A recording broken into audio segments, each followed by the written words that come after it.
गोंदिया शहरापासून 5 किलोमीटर अंतरावर असलेल्या नागरा येथे पंचमुखी शिवलिंग असून हे मंदिर 270 वर्ष जुने प्राचीन काळातील शिवमंदिर आहे।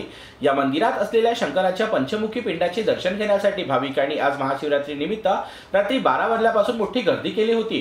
तर संपूर्ण परिसर हे हर हर बोला हर हर महादेव बम बम भोलेच्या गजराने दुमदुमले असून मंदिरातील पंचमुखी शिवलिंगाचे दर्शन घेण्यासाठी मोठ्या संख्येने भाविकांनी रांगा लावल्या होत्या। त्याचप्रमाणे महिलांनी देखील मोठ्या संख्येने गर्दी केली होती। मंदिरातील गाभाऱ्याचे दार रात्री 12 वाजेपासूनच भक्तांसाठी खुले करण्यात आले होते। तर आज महाशिवरात्री निमित्त भक्तांची मोठी गर्दी बघता मंदिराच्या गाभाऱ्यात भाविकांना प्रवेश नाकारण्यात आले असून भाविकांना दुरूनच पंचमुखी शिवलिंगाचे दर्शन घ्यावे लागले। हम लोग 5 बजे से लाइन में लगे हुए हैं और सवेरे मैंने 4:30 बजे यहाँ पर पहुँचे हैं। और महाशिवरात्रि का पर्व ऐसा है कि भगवान शिव की आराधना के लिए हम लोग यहाँ पर पहुँचे हुए हैं और अच्छे से दर्शन हो जाए, यही हमारी सबकी की मनोकामना। और शिव भगवान सभी को प्रसन्न रखे, पर 1 साल तक पूरे साल भर और हर सभी की मनोकामना पूरा करे।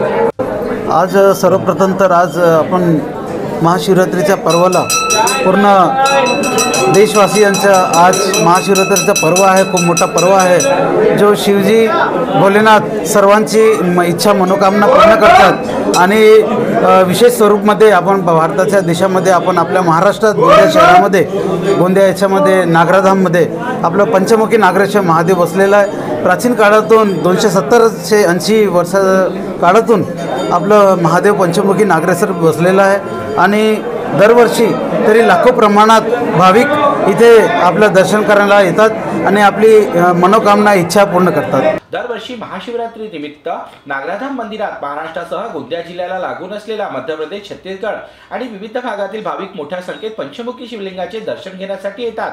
तर हे मंदिर हेमाडपंथी बनावटीचे असून अत्यंत मनमोहक असे या मंदिराचे बांधकाम आहे। या मंदिराचे वैशिष्ट्य असे की या मंदिराचा इतिहास गीता गोरखपूर येथे प्रकाशित होणाऱ्या कल्याण मासिक 1991 च्या पत्रिकेमध्ये या मंदिराचा उल्लेख केला आहे। त्यामुळे हे मंदिर 270 वर्षापेक्षा जास्त जुना असल्याचे समजून येते। त्यामुळे या मंदिरात अनेक नेते मंडळी देखील हजेरी लावतात।